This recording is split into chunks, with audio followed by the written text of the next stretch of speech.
Okay, welcome everybody. So let us begin tonight's session by chanting the lovely sutta called the Metta Sutta.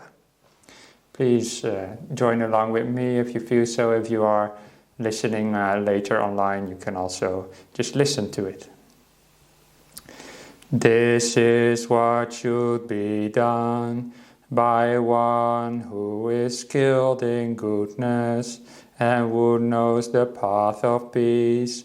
Let them be able and upright, straightforward and gentle in speech, humble and not conceited, contented and easily satisfied, not busy with duties, and frugal in their ways, peaceful and calm, and wise and skillful, not proud or demanding in nature. Let them not do the slightest thing that the wise would later reprove, wishing in gladness and in safety, may all beings be happy, whatever living beings there may be, whether they are weak or strong, omitting none, the great or the mighty, medium, short or small, the seen and the unseen, those living near and far away, those born and to be born, may all beings be happy. Let none deceive another, or despise any being in any state. Let none through anger or ill will wish harm upon another, even as a mother protects with her life her child, her only child. So with a boundless heart should one cherish all living beings, radiating kindness over the entire world, spreading upwards to the skies and downwards to the depths, outwards and unbounded, free from hatred and ill will, whether standing or walking, seated or lying down, free from drowsiness. One should sustain this recollection. This is said to be the sublime abiding, by not holding to false views, the pure-hearted one, having clarity of vision, being free from all sense desires, is not born again into this world. Sadhu, sadhu, sadhu. Sadhu, sadhu. Yes, indeed, Venerable. Venerable, over to you, and we're looking forward to your talk. Okay, thank you very much for inviting me over to do this last Armadale session group before the rains retreat, which will start this Sunday. And we will not be there for 3 months. The monks will not be teaching for 3 months. Yes, that's great. Now you finally got time to meditate instead of listening to these monks. No, but when I said it's the Armadale group, it's not really the Armadale group anymore. It's a little bit sad in a way. It's good for people who are joining from abroad, but for people from close by, it was a little bit more connected when we were coming together before the COVID. We came together in a hospital room, and it's easier to teach meditation when you are directly in front of people. When I sit here in front of a camera, I can see your faces, but I don't feel you present as much. And so sometimes I feel like I'm just talking into the wall a little bit. But that's why I love starting with the Metta Sutta, this group, because it talks about kindness for living beings, and it helps you connect to living beings wherever they are. So also people that are not in my current physical presence. Wherever you are right now, I still connect to you through that sutta, like opening my heart, and that always brings me a little bit, makes it easier to teach in that way. I'm not sure if that makes sense, but to me it does anyway. Be assured, Venerable, that these evenings do touch many hearts everywhere. Oh, okay. Very good. So, really, if you can imagine that you're embracing the world every time you come and visit us, because we have people from all countries and everywhere. Okay, sadhu, sadhu. So maybe we should change the name then from Armadale Group to World Group or Universe Group or whatever. Anyway. We definitely are there. Yeah. So I was asked or reminded that last time I said I would talk a little bit about generating joy in meditation, and I was asked, can you talk about that if you want? Usually I just teach these meditations, sort of what is current in my own practice and what is relevant to me, because my practice is not always every day exactly the same. You change from day to day, you change from week to week, from year to year, so your practice develops and changes. You look at things a little bit differently every time. Even every time you meditate, it's new. Zen mind, beginner's mind, they say. So every time you sit down, there's something new to learn, and there's something new you can do as well often. So lately, my general contemplation in meditation has been to take the emotional route rather than the intellectual, cognitive route in meditation. By route I mean the way. You take the emotional way into the deep states of mind, not an intellectual way. Meditation is not about using your intellect. It can be useful, your intellect. You can also, there's some cognitive practices in the suttas as well, but the emotional part of it is so important, especially when you want to go deeper in meditation. At some point you have to just drop all your thoughts, even the wholesome thoughts, the Buddha said, are a hindrance. Thoughts about the Dhamma are a hindrance to attaining the jhanas, the Buddha said. So that is why at some point in your meditation you have to let go of your thoughts and trust your heart, trust your emotion. And joy is also an emotion. Joy is not something intellectual. And if you have sometimes trouble in your meditation, it might be because you're not trusting enough yet your heart, your emotions. And because in normal life we go around and we do a lot with our heads, we plan the future and we arrange our lives and all so forth, all these things. And it can be, you get that feeling like intellect can solve everything. But in meditation we learn that that is not the way. How many of you today here are women? 1, 2, 3, and many, yeah. I think maybe most, not everybody fits on the screen, but I say that because there's a very interesting thing that Ajahn Brahm once taught. I only said it once, as far as I know. He said, in my meditation retreats, women usually have an easier time getting into the deep meditations, he said, than men. And what is the reason for that? He said, because usually women are a bit more in touch with their emotions than men. And they are more emotional intelligent. And that is very big generalization, of course, yeah. But I can understand it, probably not because women are born that way, but maybe the way they are raised up and treated by society, maybe, and because many women had children, they are maybe a little bit more in touch with their emotions, generally speaking, very generally. But I say that because I want to get more in touch with my feminine side. Especially in meditation.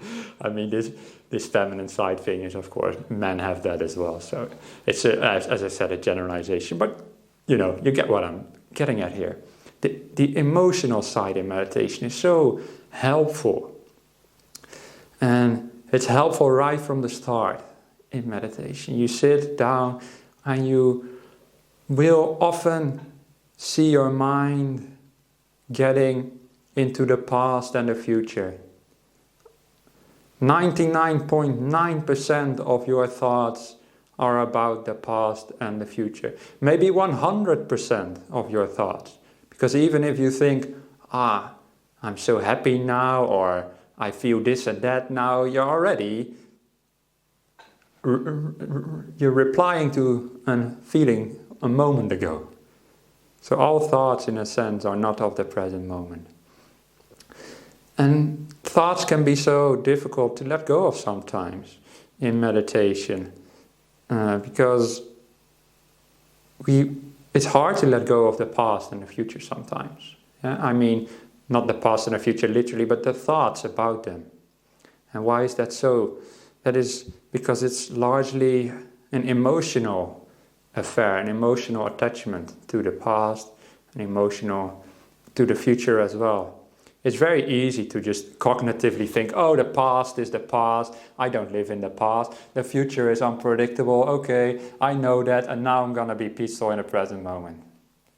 Yeah? You can't convince your mind with that kind of intellectual approach often. Sometimes that works as well, but I find the emotional approach is more powerful.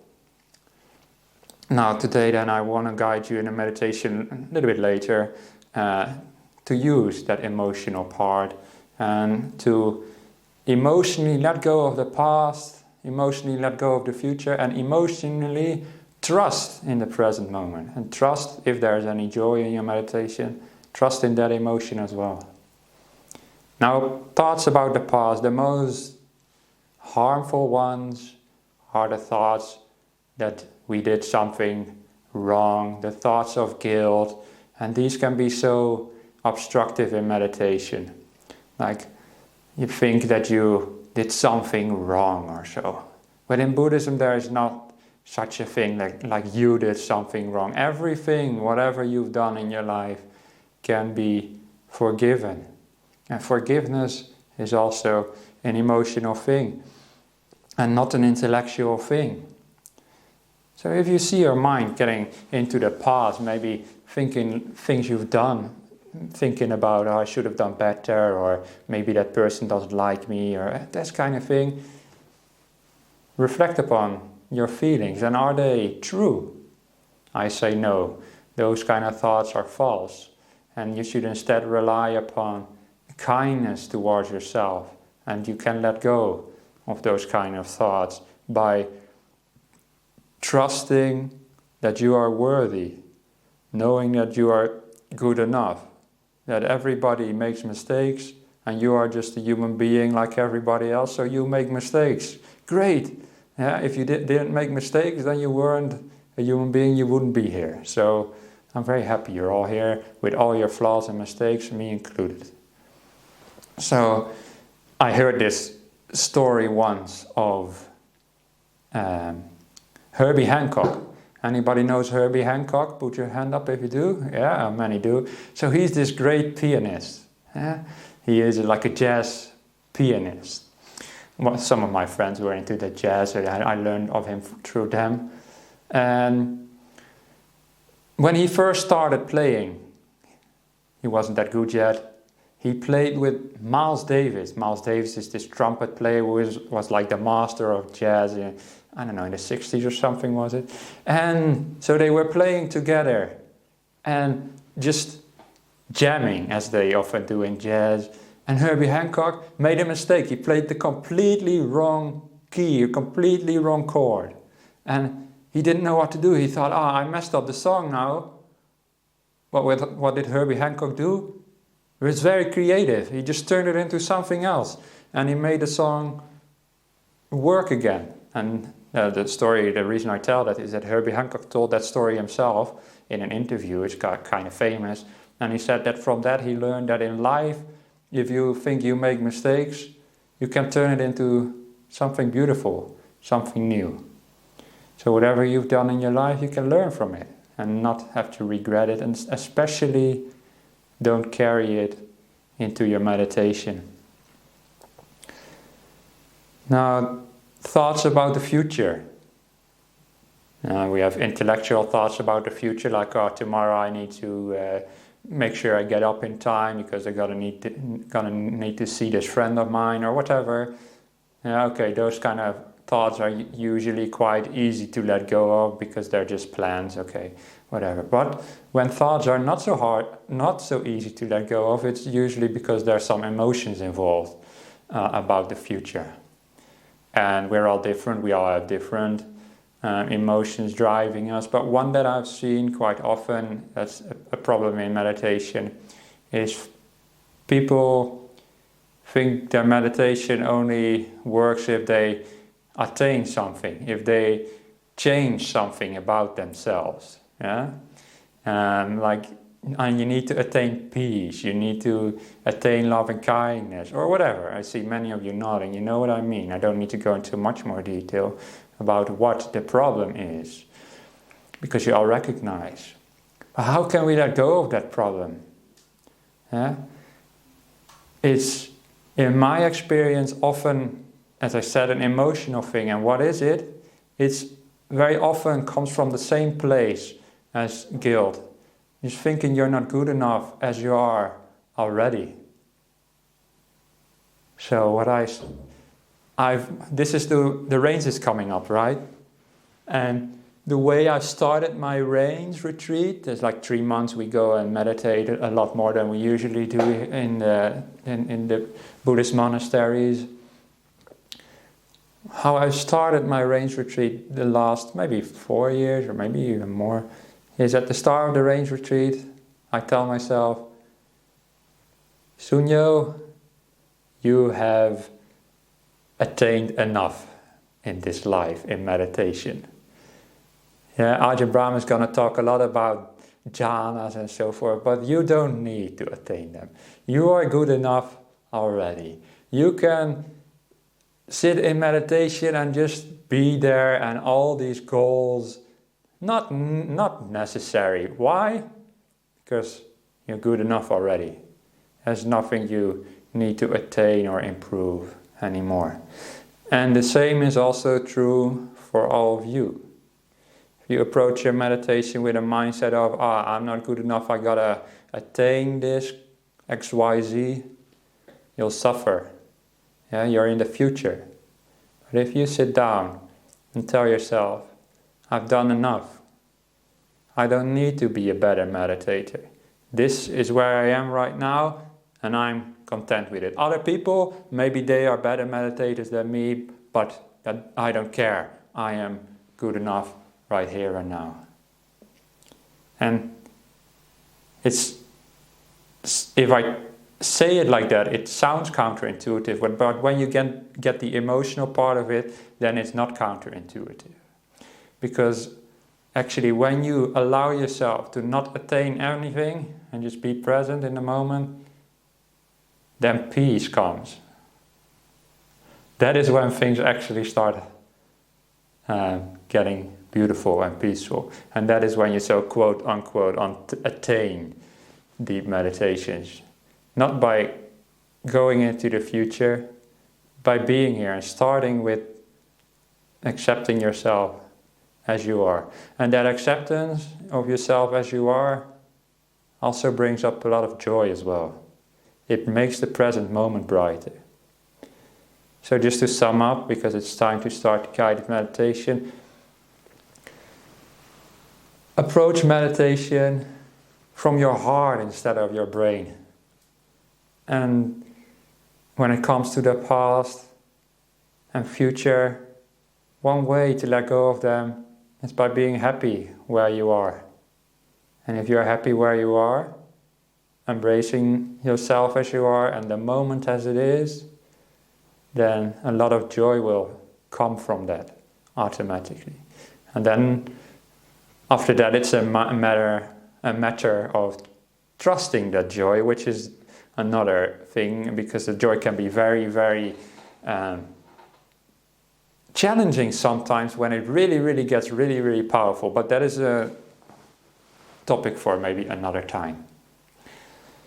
So, I've said enough, more than enough. These are all thoughts, intellectual thoughts, but I hope they also get to your heart as well.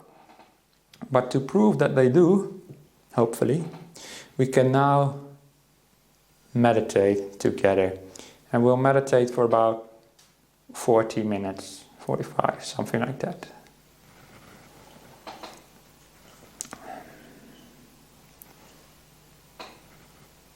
So I will ring the bell in a moment to signal the start of the meditation. And at the end I'll ring it again as well.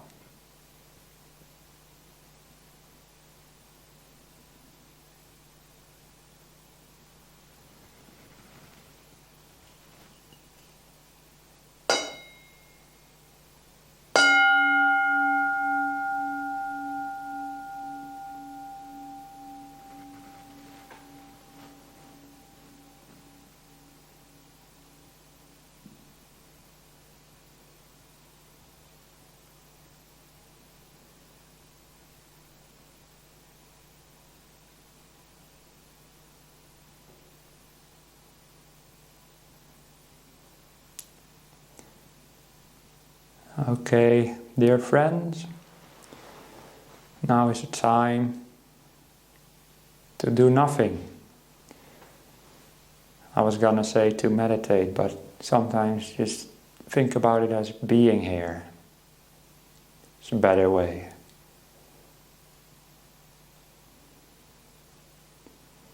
So before we start meditating more in detail, let's make sure our posture is appropriate. We'll be meditating for about 40 minutes. It's okay if you have to move during that time, but it can be very helpful just to take a minute or two at the start and devote that to getting your body in a decent posture. I'm sitting on a chair, which usually I don't, so I need to take a bit more care myself.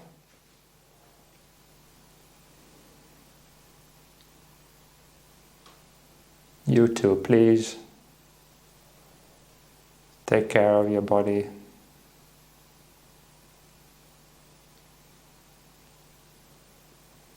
If there's anything you need to change in your posture, then don't hesitate. Do it.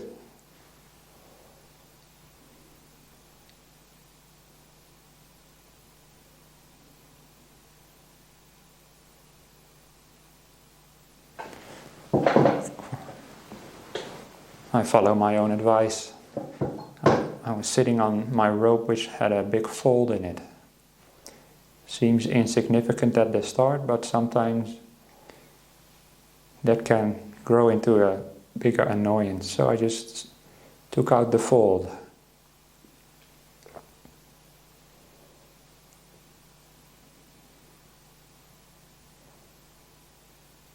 You take care of your body in your own way.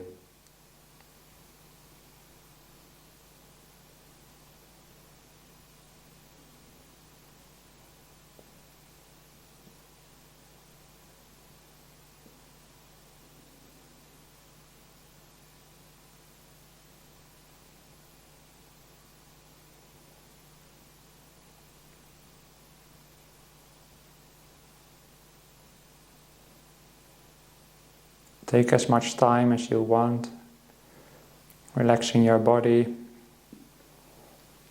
taking care of the posture.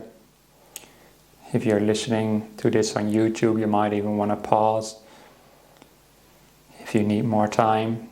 But now I will guide you into the present moment by using your emotional side.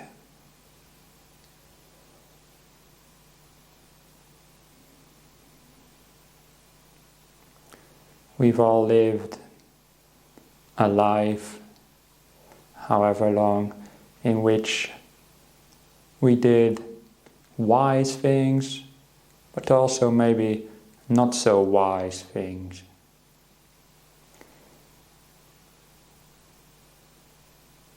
But that is okay. That is part of being human.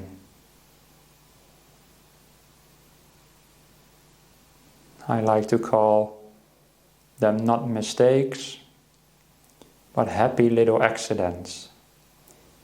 That's what Bob Ross used to call when he was painting. So we made happy little accidents in life.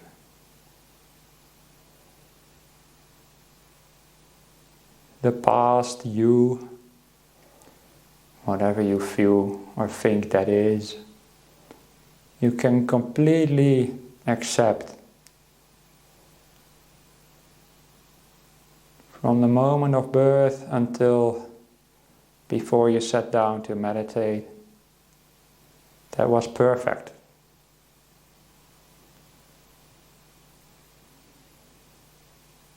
Not perfect and completely wise, but perfect because it brought you here.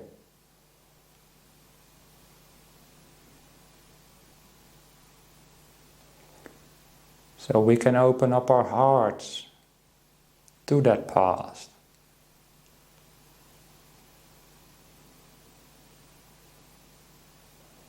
Embrace it as part of what made us into what we are now. Which may not be perfect, but is good enough.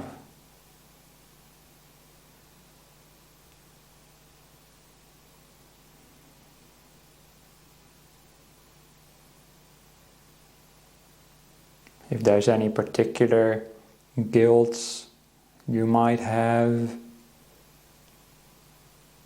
don't get too deeply into recollecting them exactly, but get into what it feels like to feel guilty.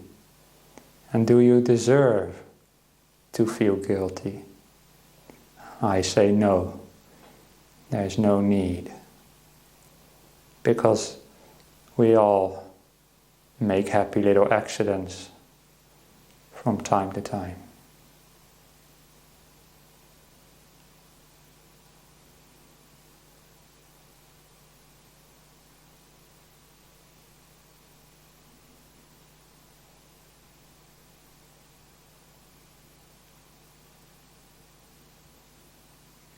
We can have metta, loving kindness towards our past.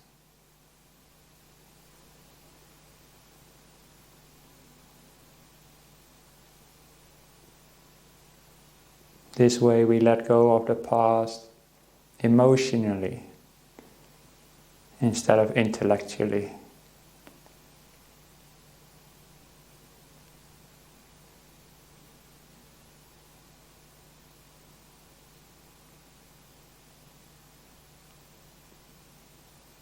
And we can do the same with the future.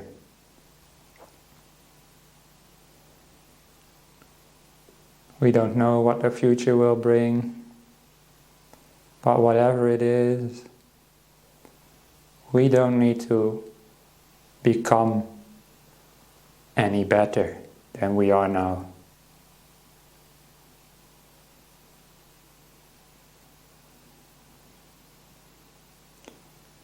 We are good enough. You are all good enough.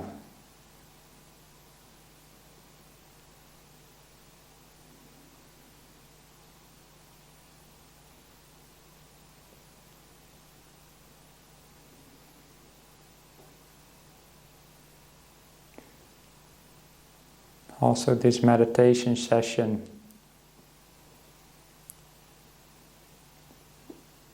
you don't need to care about attaining anything, doing anything, going anywhere. Why? Why would you want to go anywhere if you think you're already good enough where you are?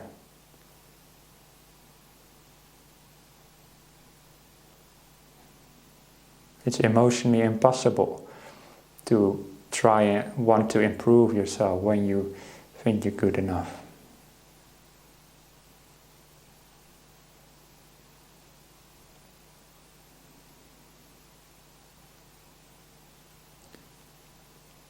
And this idea of embracing yourself as good enough, that is loving kindness towards yourself.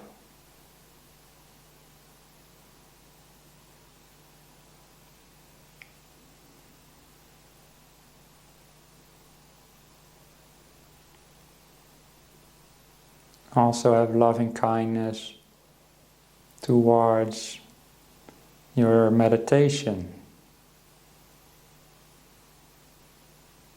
You might treat your meditation as something, in a sense, external to you, something that you do just like maybe other skills in life that you want to improve. But meditation does its own thing, non-self. So you can't force it in any direction.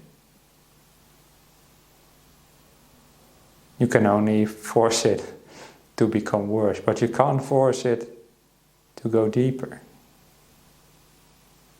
To go deeper, you just have to be here. So whatever this meditation session might bring, or future meditation sessions for that matter, we are happy with whatever we have already experienced in the past. It's good enough.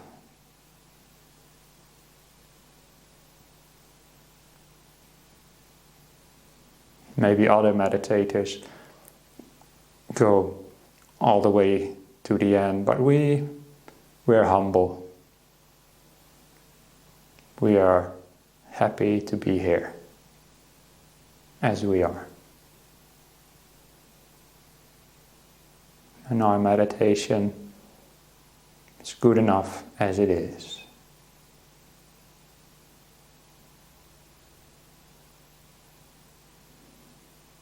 This way, we practice also loving kindness towards our meditation as well.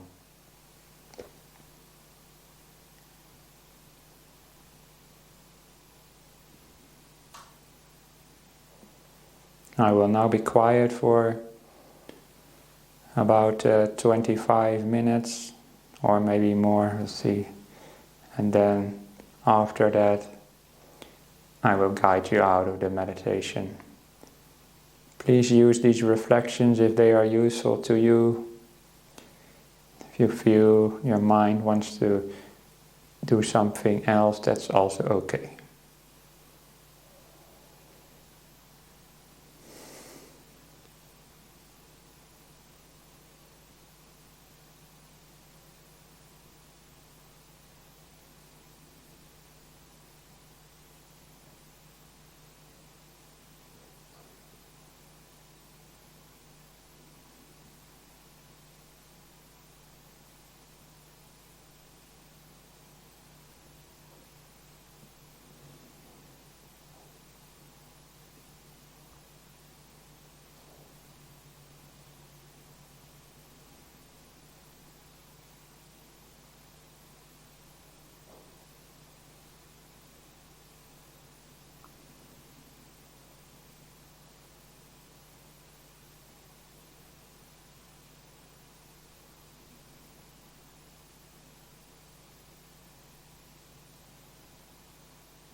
Dear friends,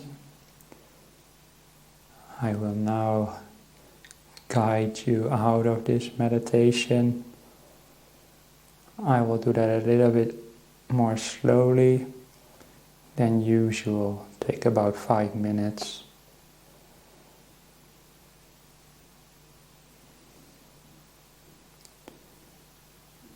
First, please realize that whatever happened in your meditation is just cause and effect, natural processes which are not under your control. So if you feel like your mind didn't behave the way you wanted to, don't feel upset. Instead, be happy that you were here for that meditation. It's not about results.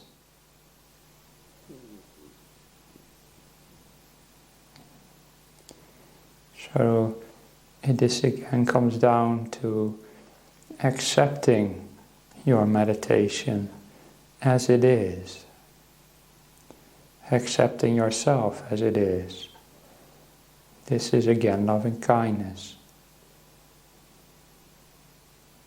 So thank your mind, your body for this meditation session.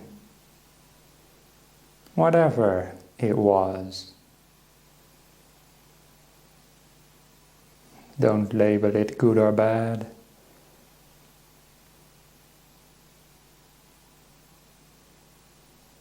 It's all good, because we put forth the effort.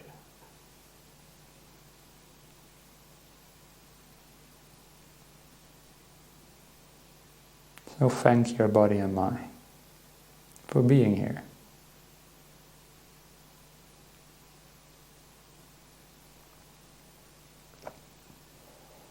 Now take a moment to see if you found any peace at all. What is your mind like right now?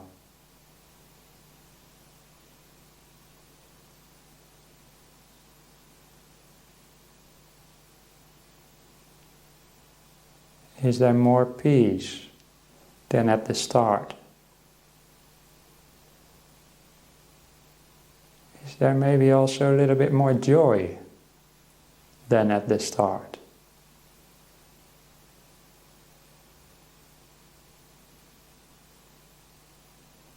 As I said, doesn't always happen, but often it does. If we have the right attitude.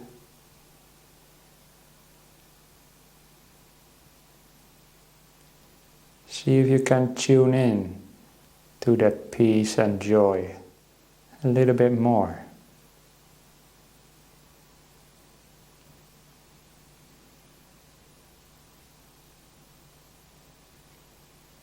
What do they feel like?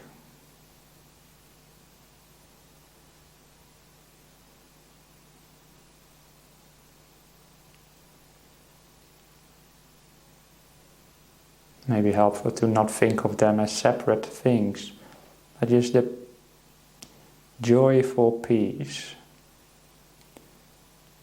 That is what the Buddha called piti sukha.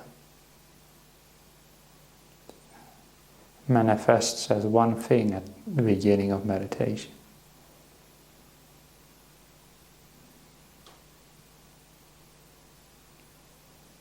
Can you locate that feeling?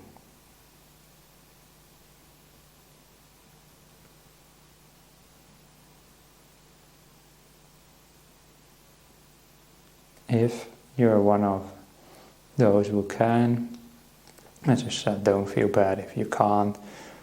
But if you do, can you open up your heart to that feeling?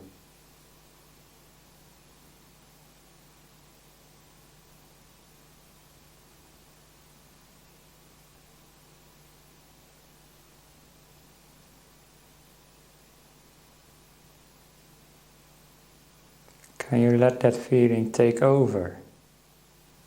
Can you trust that feeling?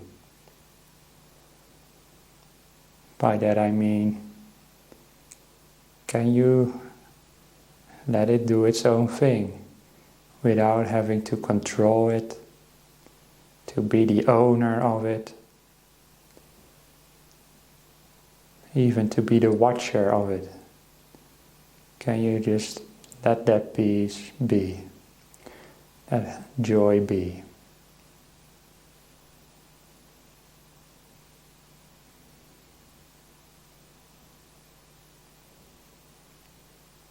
If you can, then that is the springboard into the deeper meditations.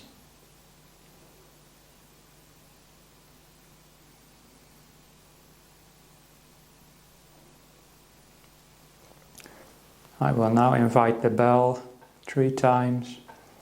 At the end of the 3rd ring, it's time to open your eyes and come out of your meditation.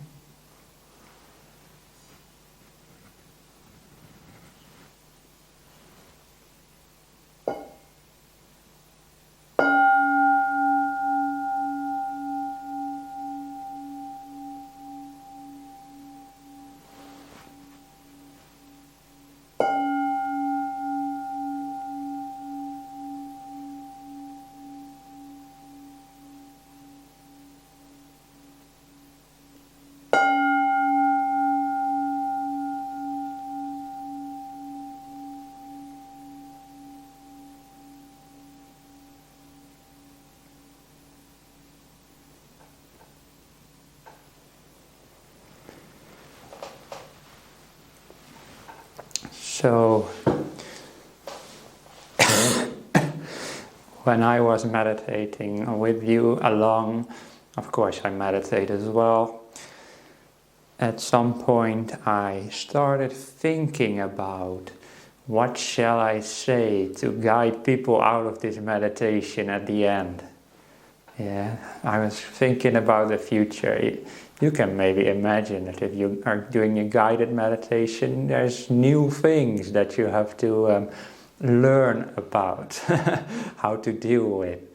So I realized, I was thinking, what am I going to say to my friends? Maybe I'll make a fool of myself if I say something stupid.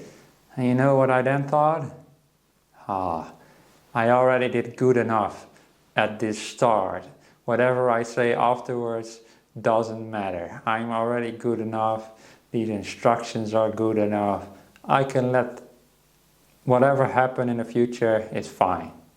And then of course you drop the future and it's not a worry anymore and you forget about it. I forgot about that we were sitting here together.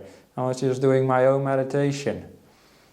And if you are able to find that place of acceptance, of being happy where you are, with who you are, with how your body is, with how your mind is, if you can embrace all of that and be happy and content, then meditation becomes so easy. Then, if you're happy where you are, it's impossible to think even.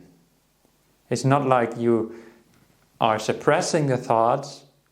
It's impossible to think because you're happy already. You're not thinking about it. There's no future to worry about. There's no past to worry about. So you're just here and of course the thoughts stop. It's just natural. It's nothing to do. Yeah? It's just like if you sit down on a chair, you can't walk anymore. Yeah, you sit down, you can't walk. It's like the same, if you're in the present moment, you can't think. Just impossible. Sometimes people think that even in the deep meditations called the jhanas, you're still like thinking about things. You're contemplating the Dhamma.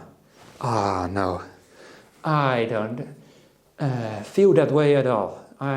There's some remnant of so-called thought, but it's the most subtle thought that remains, which is just moving your mind on the object of meditation, which will be that piti sukha that I talked about, that joy and peace. That's one way to think about it. Joy, the blissful delight, I like to call it, because it's helpful to see it as one thing. And if you let that blissful delight grow and grow, it becomes so powerful, and it becomes more powerful than you. And that is when you need to get out of the way as well. And that is another difficult thing to do, but that's not the topic of today. Today was embracing the present, embracing the past, embracing the future, and using our emotional side in meditation. The cognitive side can be helpful as well, but I find it's more limited, and sometimes you need to use both. But today I wanted to focus on that very powerful emotional side, and I hope you all got something out of that. Thank you all for listening and meditating along with me.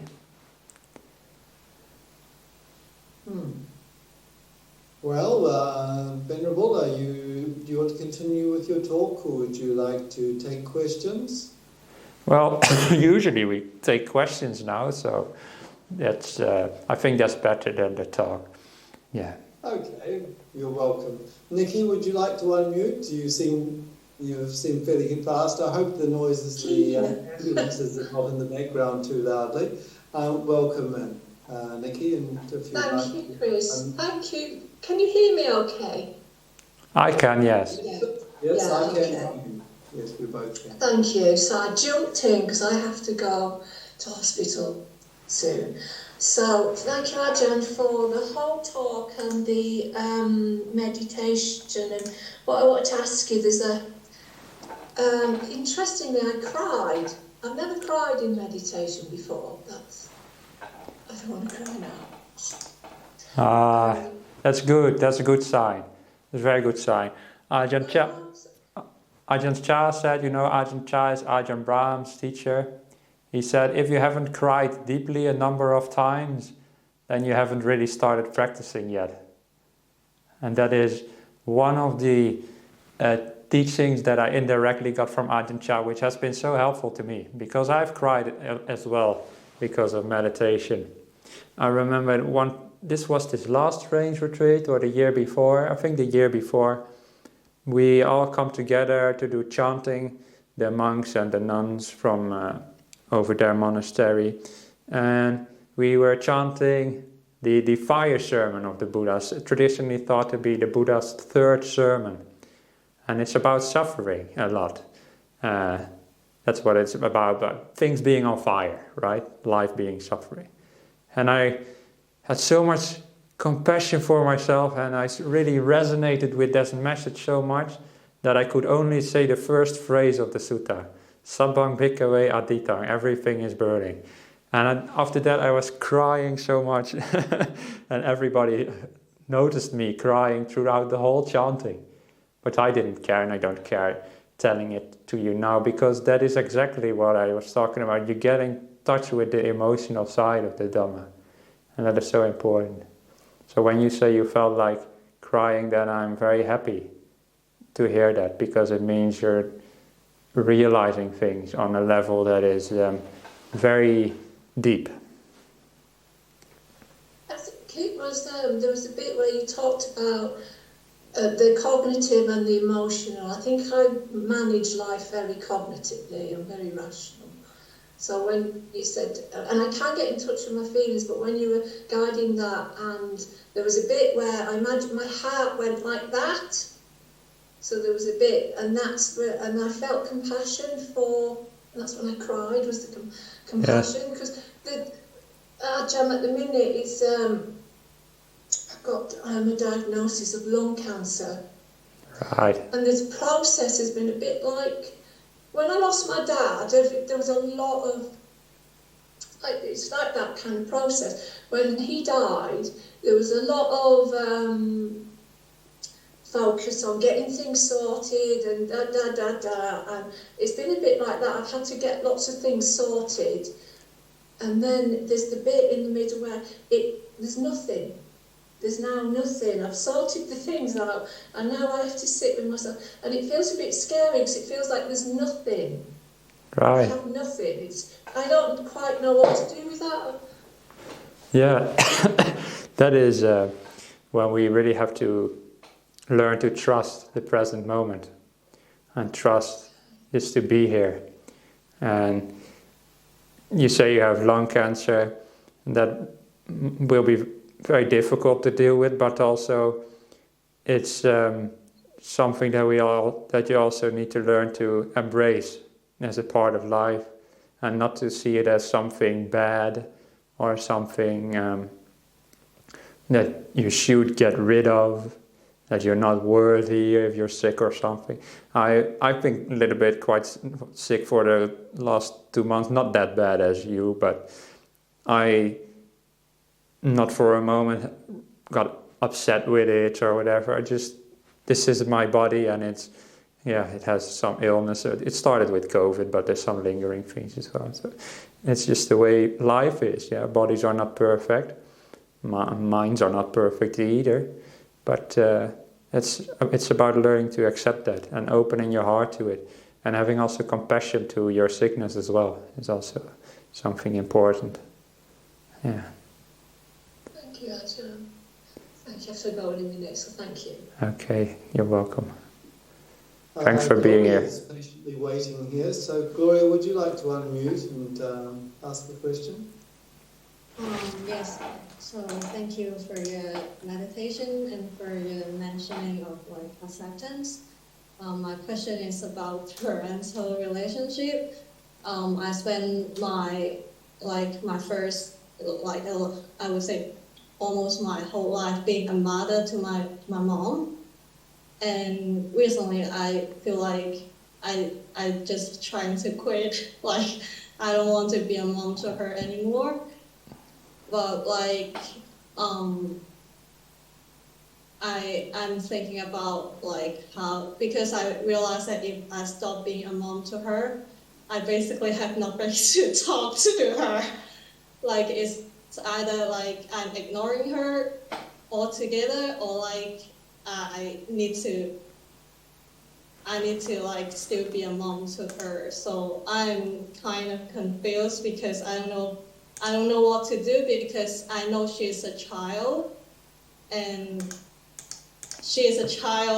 I don't think it will ever gonna change. But yes, that's why I want to change myself instead. And I just want some advice on this.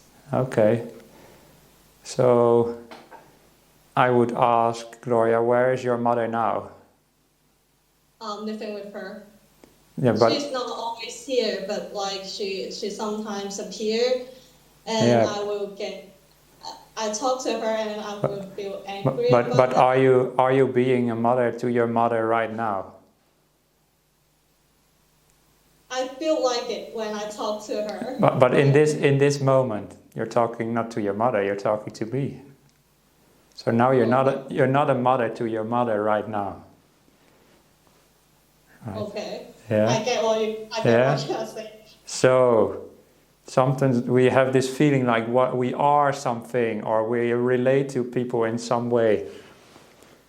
But that is just changes all the time, right? Right now you're not a mother to your mother. Right now you are part of the Armadale Meditation Group.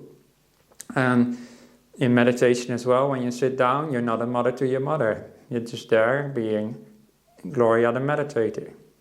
Yeah, and at some point you let that idea go as well. Because there's this idea that everything in life changes.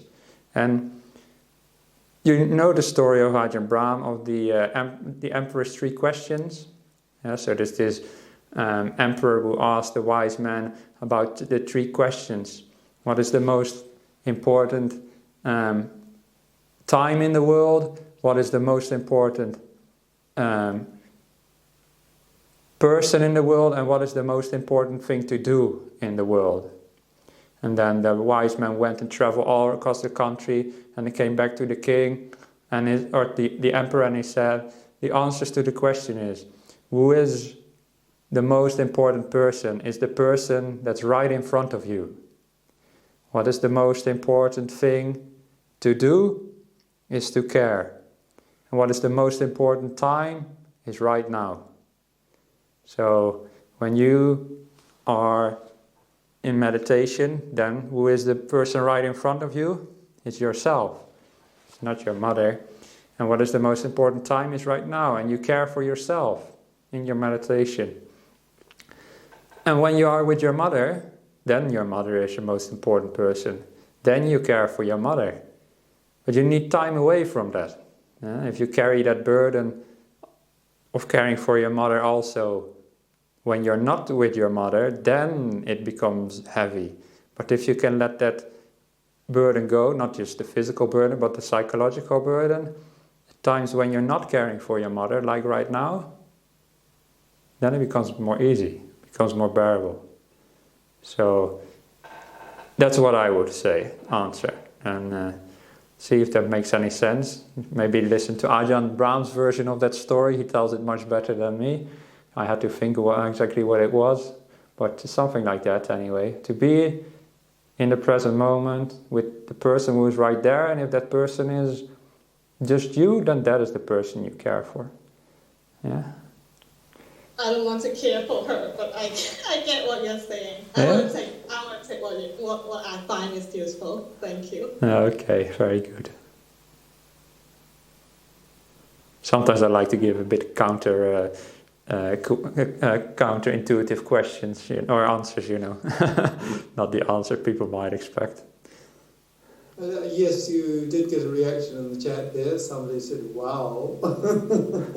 So thank you. Yes, interesting answer. We have some answers in the chat. Can I read them to you, Venerable? Please. But if those people are here, if they can unmute it and ask them. Some actually prefer to simply send them directly to me and then have... Okay. Yeah. If we have a cancer and it needs to be removed by surgery, how do we approach having metta towards our cancer? If we also are agreeing to remove it, when I have metta towards my cancer, I also then feel guilty that I'm going to remove it. Okay. Well, I never had cancer, not in this life anyway. So, of course, I can't place myself fully in your moccasins, like they say. You have to walk in a person's moccasins or the shoes. It's like an old Indian saying. To walk in a person's shoes to fully understand them, you have to walk 100 miles in their shoes or something. So I can't fully relate to what you're saying. But what I would say is when I have been sick, then I often feel that part of my body is not right. Yeah? And I can imagine if you have cancer that you feel like that part of your body, that cancer, doesn't belong. It's like not really part of your body. It's like you say it should be removed, so maybe you relate to it in a different way. But where our body, what is part of our so-called body, in Buddhism we relate to that a little bit differently because of this non-self thing again. But what I would advise you is to embrace the cancer just the same as all the healthy part of your body. Yeah? And not to see it as something that needs to be removed. Well, it might have to, from a physical point of view. Yeah, listen to your doctor about that, not to a monk like me, please. But mentally relate to it as something that's okay to be there. Yeah, just like other parts of your body. And other parts of life as well. Now, if we accept things with metta, you say, if I accept it, then I don't want it to be removed. But if you really have kindness towards things, then you also allow them to go away as well. Because you're not attached to them. Real loving kindness is unconditional. So it doesn't depend upon that thing or person being there. And I used to be in a relationship before I became a monk. For like 6 years I was in a relationship, which for the age I was, that's pretty long, because I came here at like 25 or something. So I already had a 6-year relationship. We lived together as well. And one of the things that destroyed that relationship in a way, is when I read Ajahn Brahm's book, and he said, if you have a partner and you really love them, then you would, and if they then would leave you for somebody else, and if you really, really love them, then you would be, sadhu, sadhu, I'm so happy that you are happy with that other person. Because you love them unconditionally, so you can let them go as well. And I was like, wow, that does make sense in a way. Yeah, I could understand, because sometimes what we call in modern language love implies attachment. Yeah, when people say I love you, then it's often part of that means I'm attached to you, I don't want you to leave me. It's true.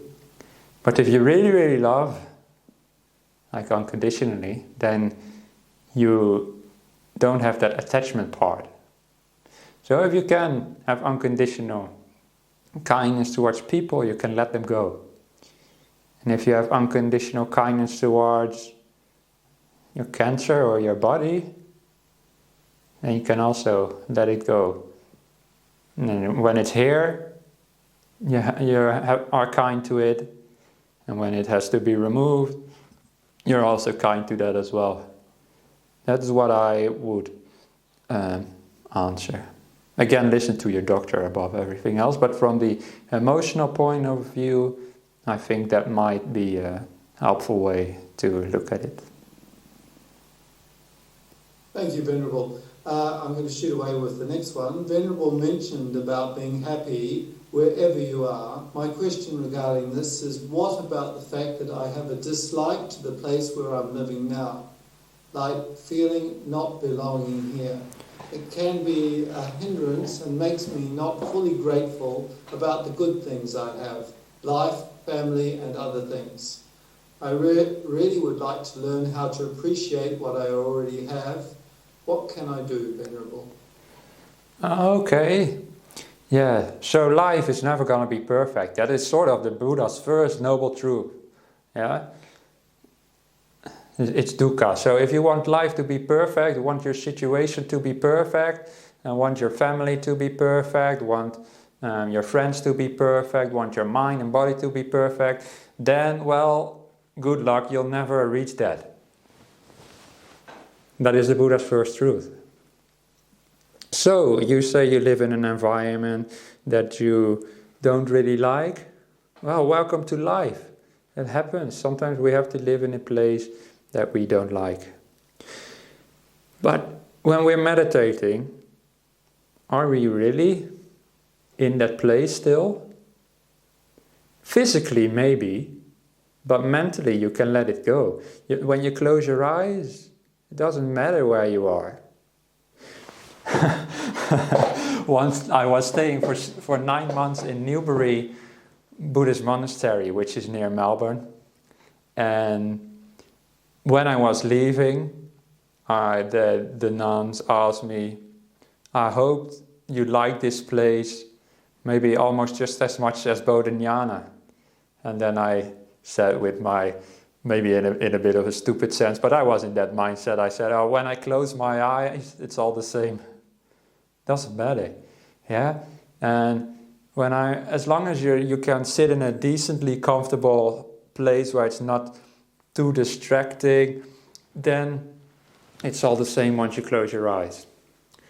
So don't try to carry that thought of not belonging into your meditation. When you meditate, that's where you belong. But even if the place is maybe noisy and physically uncomfortable, then still the same thing applies still, I feel. Because I can tell you a little story of when I was a layperson. I meditated already as a layperson, even when I was in that relationship, and also after that ended for a few years still as well. And I used to practice in a tradition of Thich Nhat Hanh. Some of you might know, and maybe you recognize when I said I will invite the bell instead of I'll ring the bell. That's my, I sometimes forget to phrase it that way, but that's my honoring of that tradition. Anyway, because that's what they do there. They do it that way. Have a lot of respect for their bell.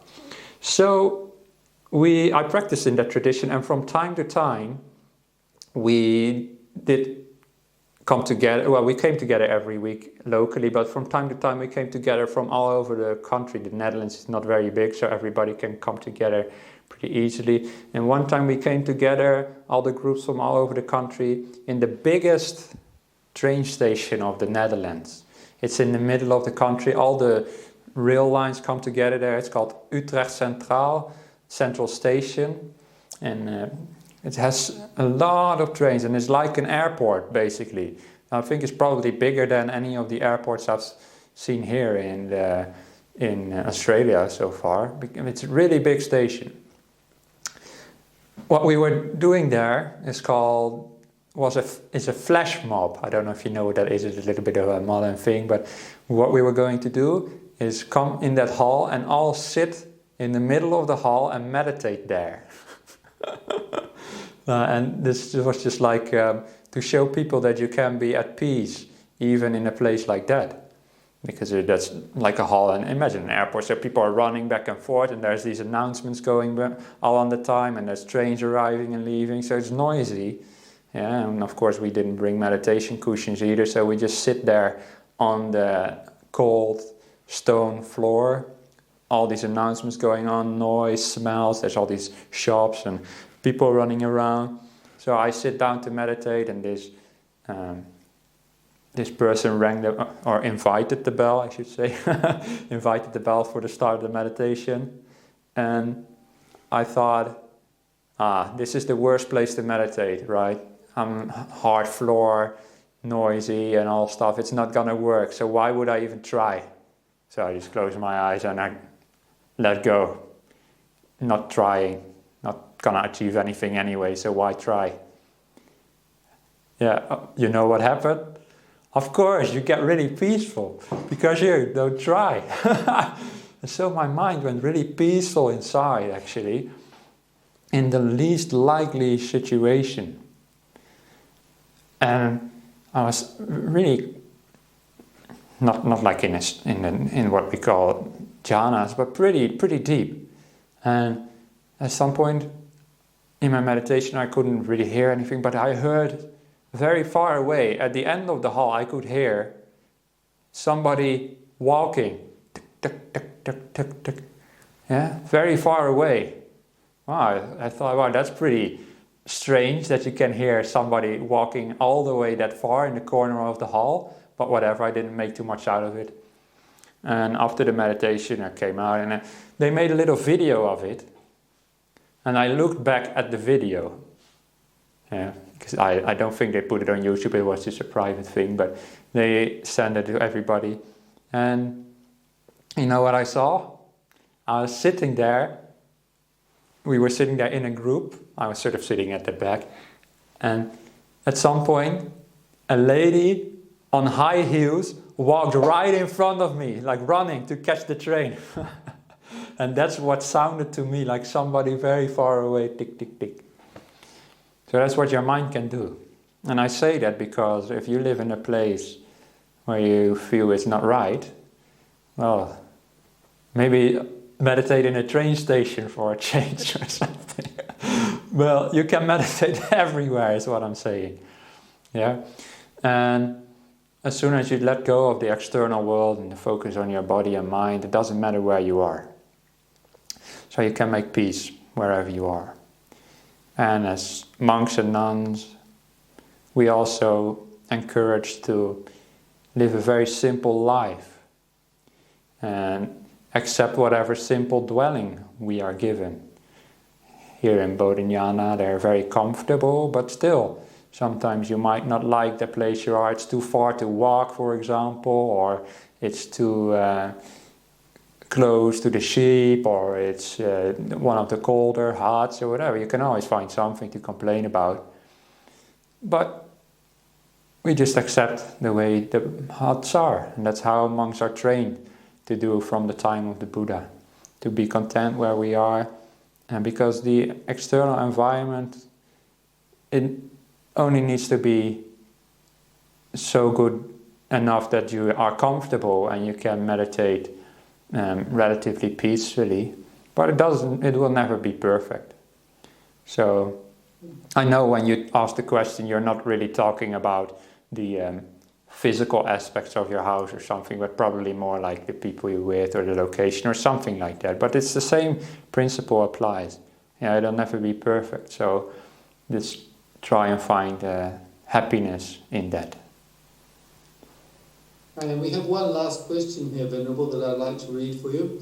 I have to practice my mind to let go of someone I love who's been with me for the last 22 years.